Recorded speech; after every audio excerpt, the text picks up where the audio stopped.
Говорите за кодекса, в този смисъл там какво ще се променя още?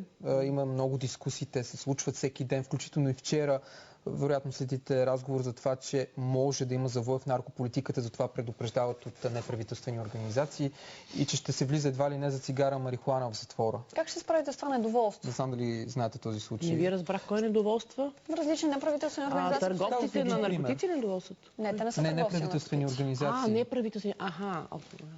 Имахме такава дискусия в студиото и след това и пресконференция за един от членовете на наказателния кодекс. Ако вие разчитате търговци на наркотици там, въпросът е, че става въпрос за неправителствени организации, които виждат несправедливост. Наясно ли сте с този казус или да ви кажа още какво казват?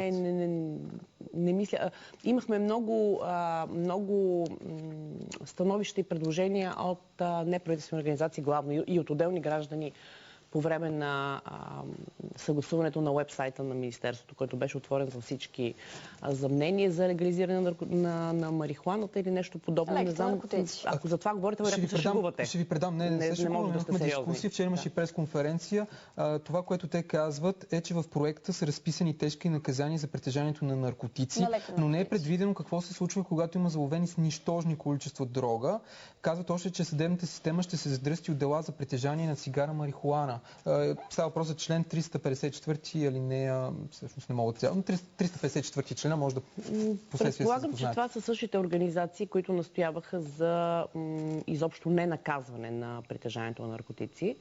Аз бих ви предложила да поканите тук професионалисти по темата с търговията и разпространението на наркотици, криминалисти, ами както прецените, може и професионални разпространители, както прецените вие, това е ваша преценка, няма да ви цензурирам, защото вече знаете, че това е криминално деяние според нашите предложения, но и всеки специалисти, криминалисти, които да ви обяснат точно как стои този въпрос.